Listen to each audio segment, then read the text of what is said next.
Hello friends, welcome to Susan and John MathTube. In this video, we're going to learn how to find the area under the curve using integration. Anyway, for the first 10 minutes, let's learn the logic. Let's check out how we can find area using integration. So point number one, you have to understand integration stands for continuous summation. Integration is nothing but summation, addition, but in a continuous scale. Continuous scale means you can imagine the numbers between 1 and 5. If you think about the integers between 1 and 5, you'll see only 1, 2, 3, 4, 5. But if you think about all the real numbers between 1 and 5, you will never be able to make a list out of it because there are millions and millions and millions, and mathematically there will be infinite number of numbers like 1, then 1.000000, countless number of zeros and 1, and the next number and the next number and the next number. If you are using only integers or only finite number of numbers, then addition will be done by sigma.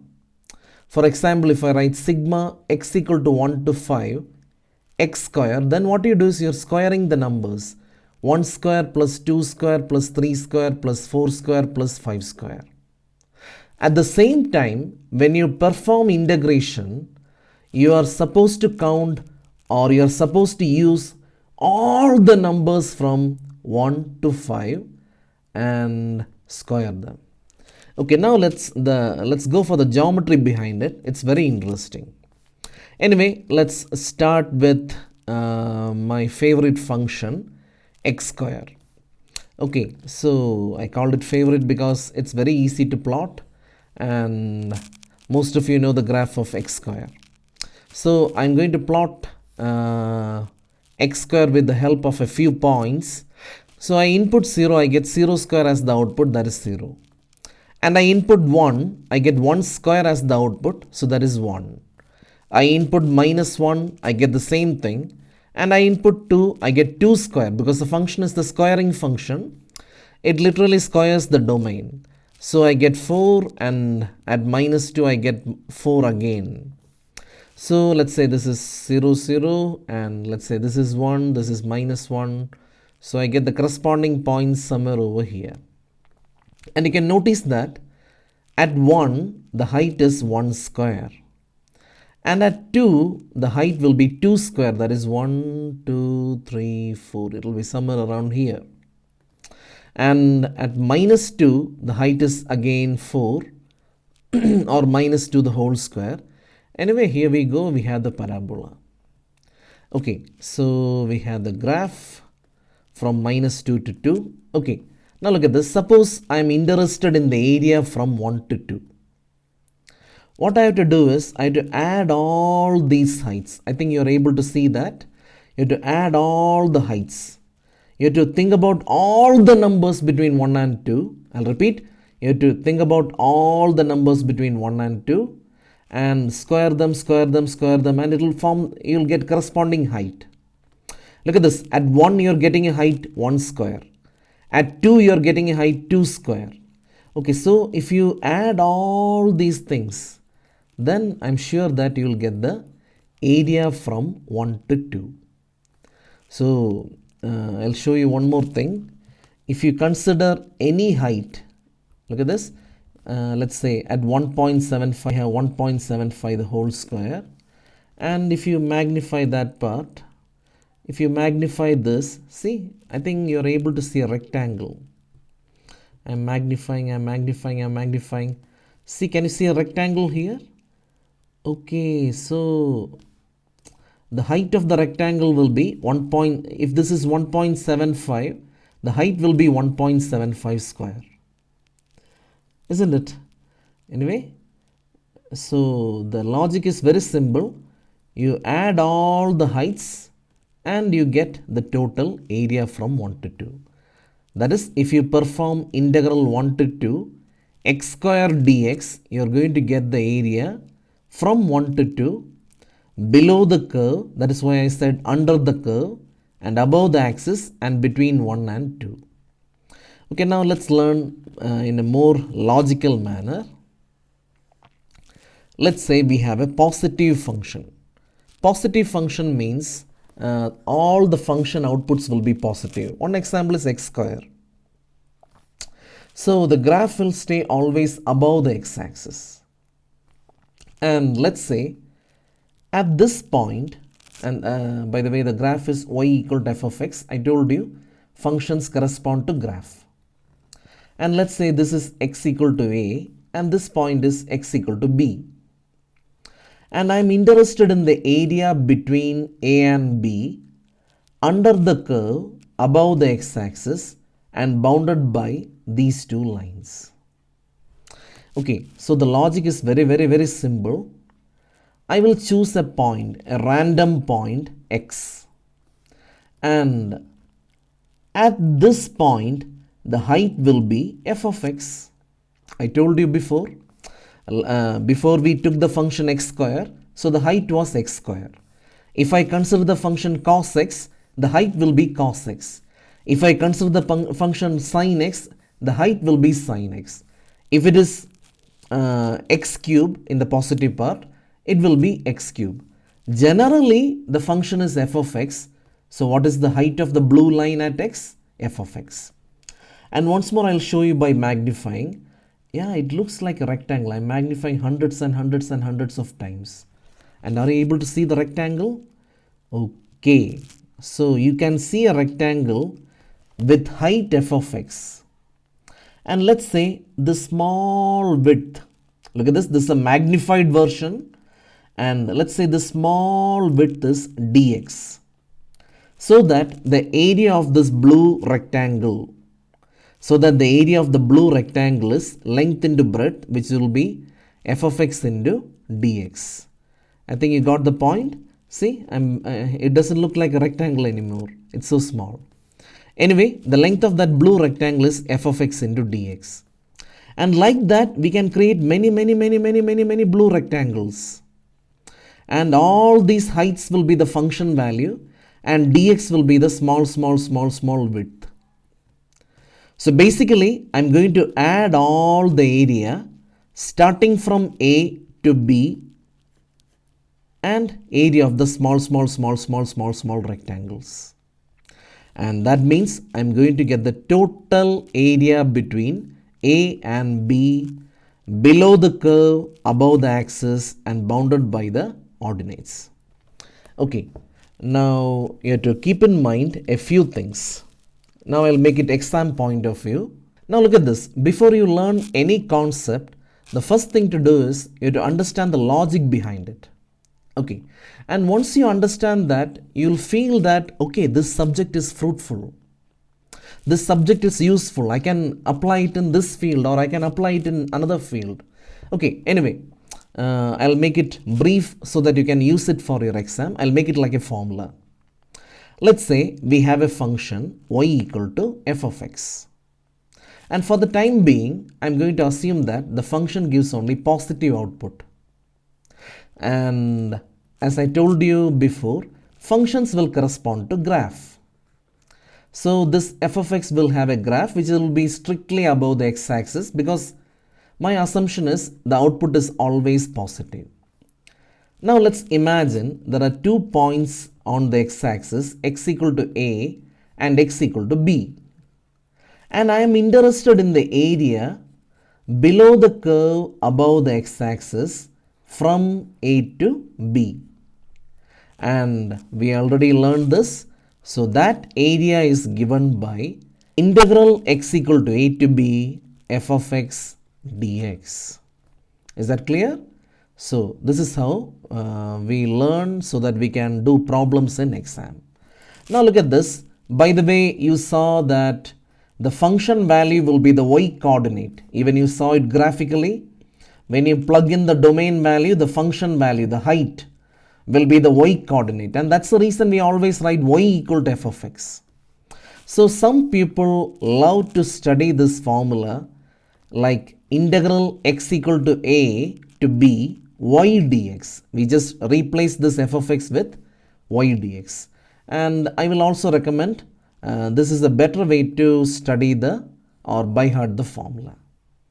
Okay, so you can note this thing. I hope you're ready with a pen and a paper, so please note this thing. Okay, now point number 2. Now look at this. We are not going to deal with positive functions all the time. Now let's imagine a negative function. Negative function means all the outputs are negative, so the graph stays below the x-axis. And suppose I am interested in the area between x equal to a and x equal to b. Now look at this. Every value is a negative value. So when you add all the negative values, you're going to get the answer to be, the sum to be negative. Basically, integration is addition. So when you add this, when you add all these negative values, your answer is going to be negative. But that is kind of like weird. How can you say that area is negative? Area is this much space, isn't it? How can it be negative? So what you do is you use the symbol technique. So look at this. We have y equal to f of x, and f of x is a negative function. Yeah. So instead of integral y dx as before, here also it's the same thing. The formula is the same thing, but we write this inside modulus. That means we use integration, we use the same formula, we use the same technique, but what do? We put the values in a modulus. That means we write the final answer as a positive answer. Because of the simple reason, area cannot be negative. Now look at this. This is the most important case. Suppose a little bit of the curve is above the x-axis and a little bit of curve is below the x-axis, and again it goes like this, our sin x, cos x, etc. And let's say we want the area between x equal to a and x equal to b. Okay, now you have to be extra careful. Yeah, by the way, I forgot. The name of the function is y equal to f of x. It can be sin x, it can be cos x, it can be x cube, let it be anything. Okay, now in this case, what you do first is you identify the point where the curve meets the x-axis. That is simple, you find the x-intercept. Let's say this point is x equal to c and this point is x equal to d. Now look at this, this is just an example. So if I want the area, what I do is a very simple trick. I will add from a to c all the heights. So my formula will be y into dx. And then I will add from c to d all the depth. But wait a minute, this answer will be negative and that will give me something irrelevant. So I will make the answer positive. I think you got that point.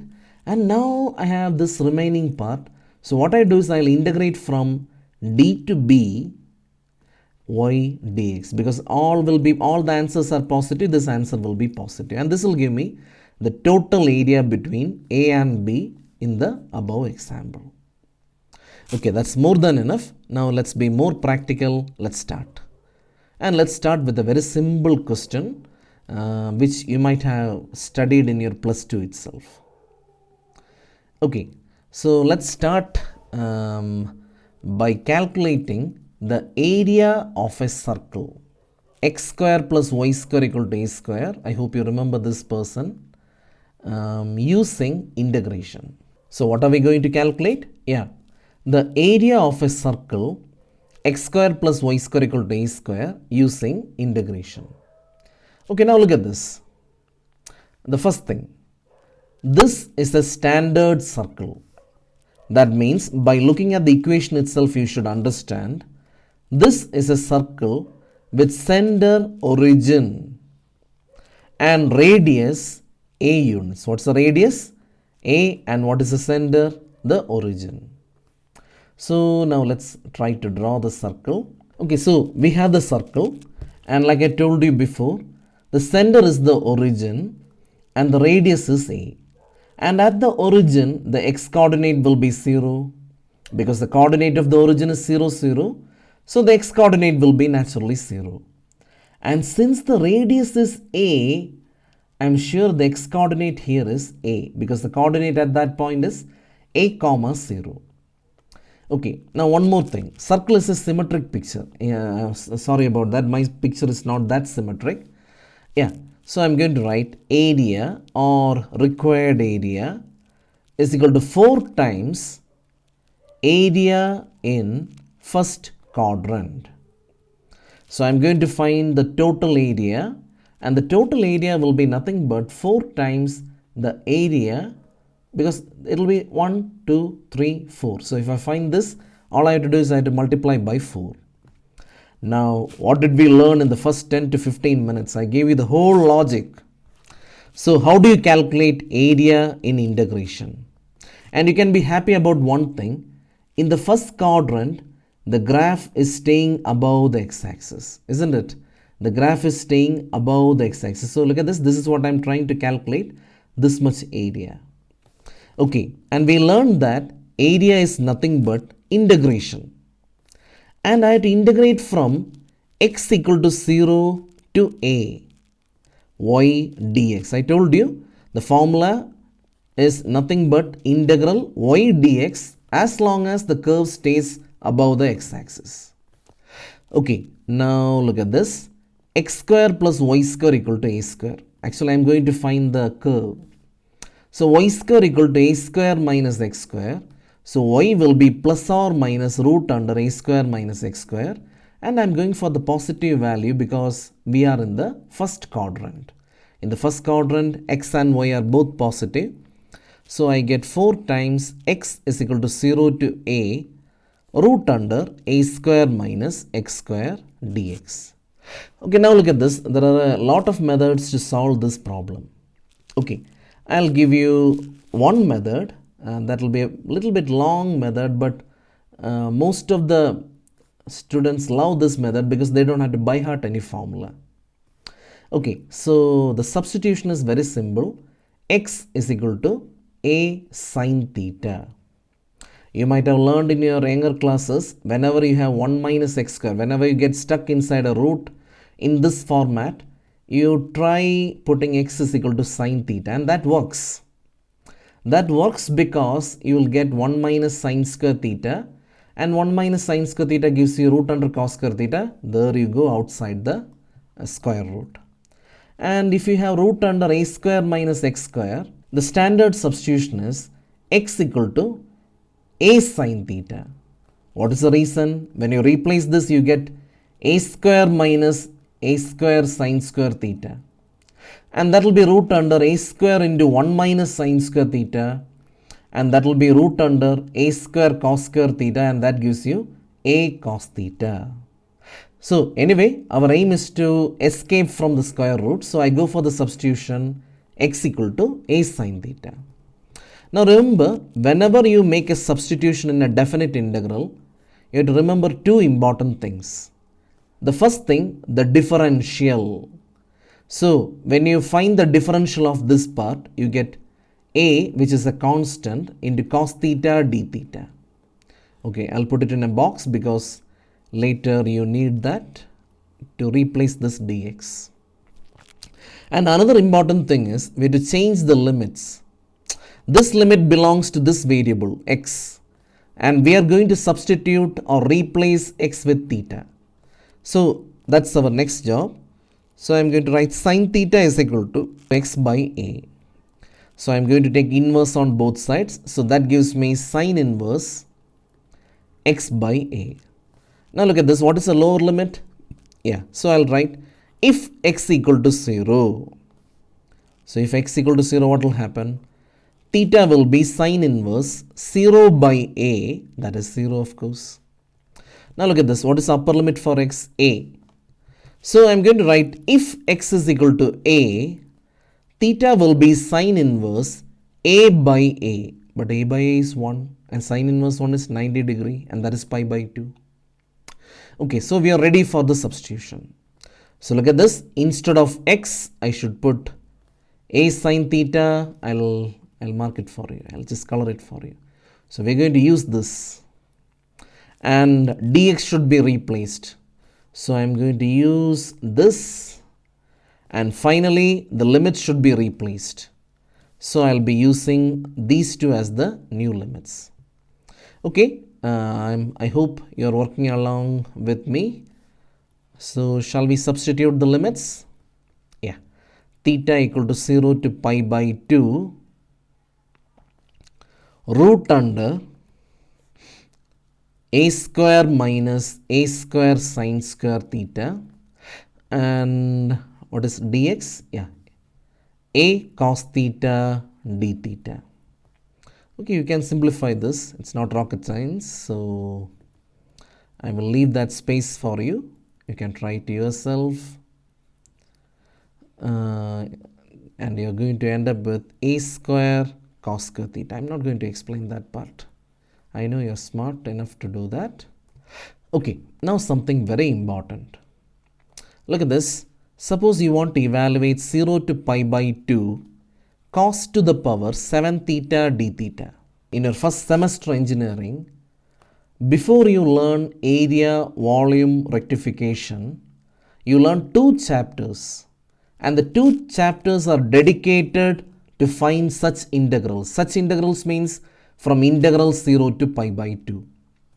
One chapter is beta gamma function and another chapter is reduction formula.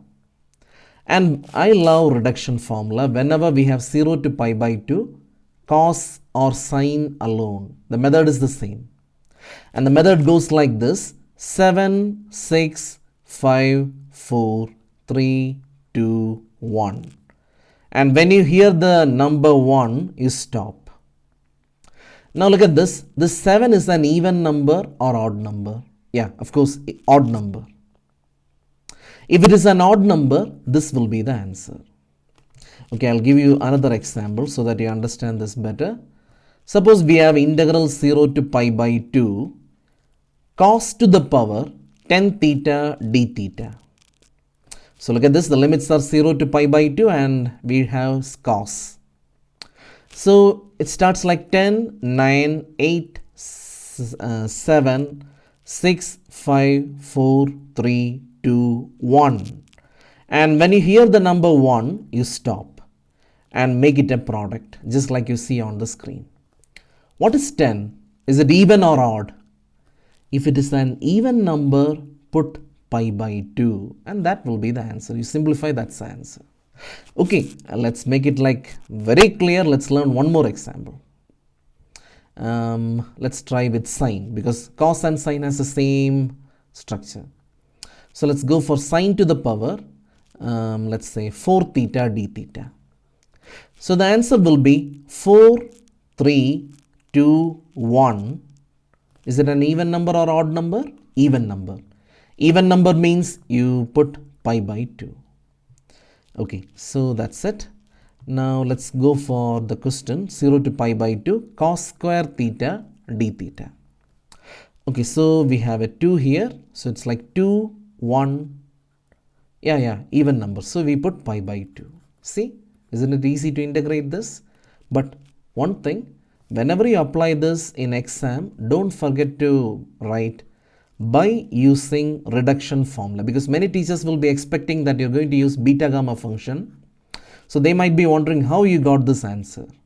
And teachers might even suspect that you might have by-hearted that answer. So to avoid that suspicion, please write by using reduction formula.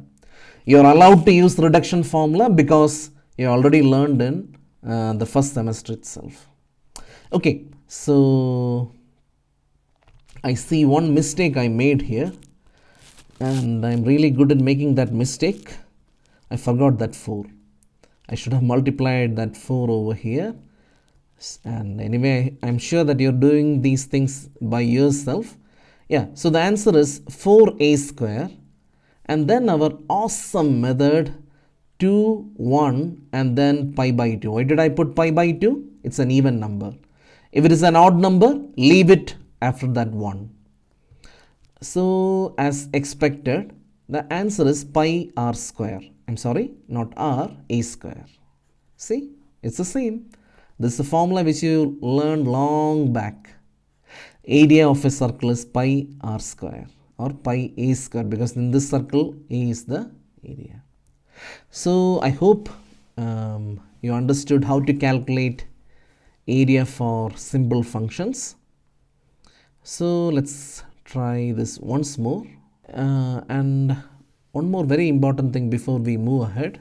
Suppose you want to find integral root under a square minus x square. We have a 100% dedicated formula, but you should by heart it. It's like x by 2 root under a square minus x square. You're allowed to use this formula because it's something which you do in your high school. Sine inverse x by a. So if you can by heart this formula, yeah, it's good. But if you're not able to by heart formula, you have to use the substitution and evaluate it. Okay, now look at this. Suppose you want to evaluate integral x equal to 0 to a root under a square minus x square. So the advantage of by hearting this formula is you can just plug in this formula and put upper limit minus lower limit. You're going to get the answer directly. So we are going to plug in the value x equal to 0 and a. I'll circle that for you. So here 1, 2, 3. Okay, so let's start. So you plug in the value a. So you get a by 2 and this will give you 0. And then you plug in the value a here. You get a square by 2 sine inverse. A by a is 1. Minus of, you plug in the value 0 now, you put the lower limit. 0 into something is 0 and sine inverse 0 is 0. See, we got the answer really fast. That's it. Okay, now let's move ahead now let's go for the next question. So please write, evaluate the area of the standard ellipse x square by a square plus y square by b square equal to 1 using integration. So what are we going to find? The area of the ellipse x square by a square plus y square by b square equal to 1 using integration. So the first thing to do is, the graph. You have to make a rough picture, and only if you know the graph you'll be able to complete this smoothly. Okay. So let's go for the ellipse, and I'm going to assume a is greater than b. There is no harm in doing that. Okay, so it's a symmetric picture, and whenever you have a symmetric picture, the method is very easy. You have to multiply, you have to find area in one quadrant and multiply by 4. And of course, I'll choose the first quadrant. So this is A. Okay, so shall we start? So please write total area or the required area equal to 4 times area in the first quadrant, isn't it? And that will be 4 times integral x is equal to 0 to a y dx, because I already told you, as long as the graph stays above the x-axis, and that is exactly what's happening in the first quadrant, the red line, the graph, the curve is above the x-axis, the formula is integral x equal to 0 to x equal to a y dx. And now what do you mean by this? You have to extract y from the given equation. So y square by b square equal to 1 minus x square by a square. And that means y square by b square equal to a square minus x square by a square. And that eventually gives you b by a plus or minus and root under a square minus x square. I hope you are able to understand this. I skipped 2 steps.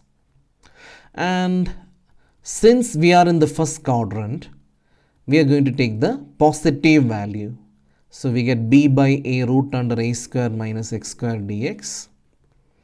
And that will be 4b by a. The remaining part is up to you. If you are willing to by heart the formula, you'll be able to solve this very fast. And if you are not willing to do that, go for the more professional method. You can put x equal to a sine theta. And the final answer is pi a b. Okay, you can put in the comment section whether you got the answer or not. Anyway, I'm going to wind up this video now. So this was the first lesson in areas, and what we learned in this lesson is the logic how the formula comes. And second thing, we had to learn to survive in the exam. So the second thing is we learned 3 different cases. The case in which the curve is above the x-axis, and the case in which the curve is below the x-axis, and the third case, the most important one, a little bit of the curve will be above and a little bit of the curve will be below. And then we learned how to apply the formula for 2 simple problems. Anyway, I'll be back with more videos, and in those videos we'll be doing more questions which will be useful for your first semester engineering exam. And if you like this video, don't forget, share, like, subscribe. Okay, and I'll be back. So till then, bye.